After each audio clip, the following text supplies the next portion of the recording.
How does an orphan with no money or connections build the most famous watch brand in the world? Rolex history is full of mystery and secrets, but today we're looking deeper into the incredible rags to riches story of Rolex and answering the question, why are they really so expensive? The story of Rolex begins with Hans Wilsdorf, the company's ingenious and mysterious founder. Hans was born in Germany in 1881 to parents Anna and Jonah Wilsdorf, and his early childhood was filled with love and happiness. But that was cut tragically short when at age 12, both his mother and father passed away unexpectedly. Hans suddenly went from having two loving parents to being an orphan, and he had to go to his uncle's house, who sent him off to boarding school. Hans became very depressed by all this, but decided to engage himself into his schoolwork as an escape.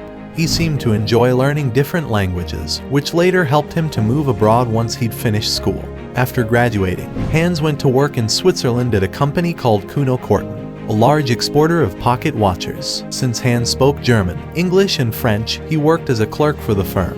However, the company also manufactured some of their own watches, and so this role gave Hans a great opportunity to understand watch construction and study the watchmaking industry closely. A lot of Hans' job involved repetitive tasks like winning hundreds of watches each day. During his time there, Hans gained recognition for the craft and became obsessed with the idea of creating perfect watches. Then in 1903, Hans moved to London to work for another company where he had a role for getting new sales and clients. This gave him a good understanding of what made one watch brand stand out from another, and also how crucial marketing was to a brand's success. In 1905, at the age of 24, Hans decided to start his own watchmaking firm. He had a small amount of money he'd saved up, but most of the funding came from his brother-in-law, Alfred Davis, who became his co-founder. Together they created the Wilsdorf and Davis Company and began importing watches from Switzerland to sell in the UK.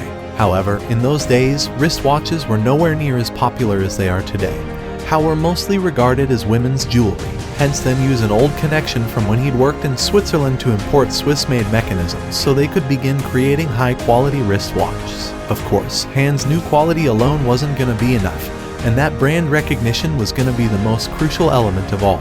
Rolex was starting to develop an association with quality, which helped attract even more sales. But then in 1914, the First World War broke out. By this point, Rolex headquarters in London had more than 60 employees on its payroll and had become the export center to every market the company sold to. However, during the war, Germany became Britain's enemy, and since Hans was of German descent with a German name and a German accent, tensions began to rise. Not just that, but the British government imposed a wartime import duty of 33% on all luxury goods. So to avoid any conflict and to get some major tax benefits, Hans decided to move Rolex headquarters from England to Switzerland, which was neutral during the war. Thus, whilst many watch companies went bankrupt during World War, for Rolex, it was actually a very successful time because their wristwatches became a favorite amongst the military for their reliability and convenience over pocket watches. But undoubtedly, the real rapid growth of Rolex can be attributed to Hans' marketing instincts as early as the 1920s. Hans was putting his watches on explorers, athletes, racers, aviators, and countless other successful people, which created a connection in consumers' minds between high achievers and Rolex. He understood the value of product placement decades before most of his competitors would catch up.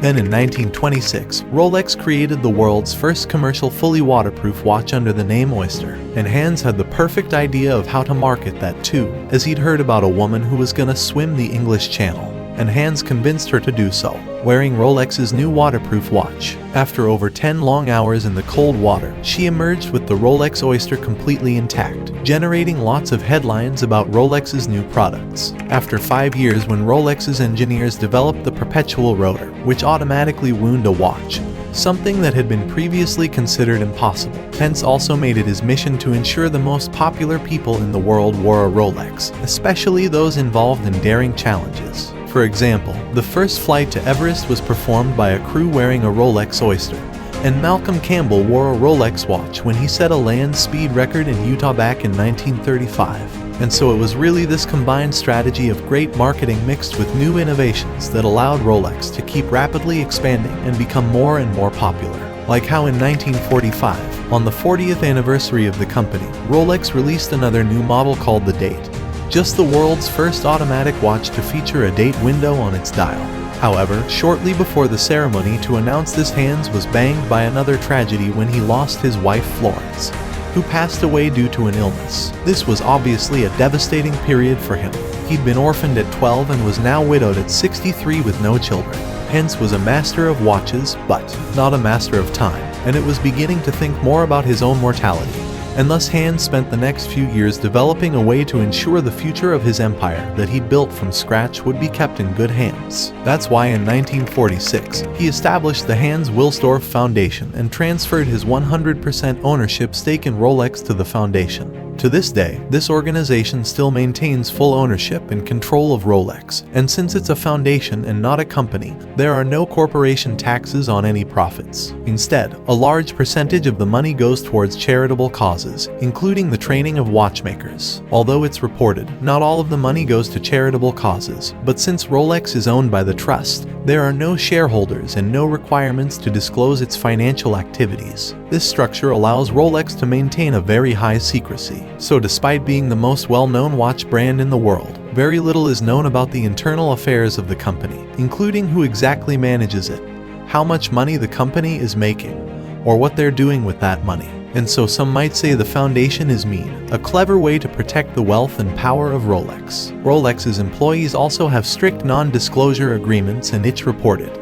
no photos were even allowed inside the Rolex building, and thus Rolex operates from the shadows. What we do know is that when Hans died in 1960, the new owners of Rolex continued to help the company to grow. However, there was one major problem in the 1970s when the quartz revolution came, which was the intro of battery-operated watches that were more accurate and much easier and cheaper to mass produce. As a result of this, these quartz watches flooded the market, and many mechanical watch manufacturers went bankrupt between 1970 and 1988. Swiss watch employment fell from 90,000 to 28,000, and yet, despite this, Rolex was fine. So the question is, what makes Rolex different? Why are their watches so much expensive? For knowing these answers, subscribe to our channel and turn on notification bell to never miss our video.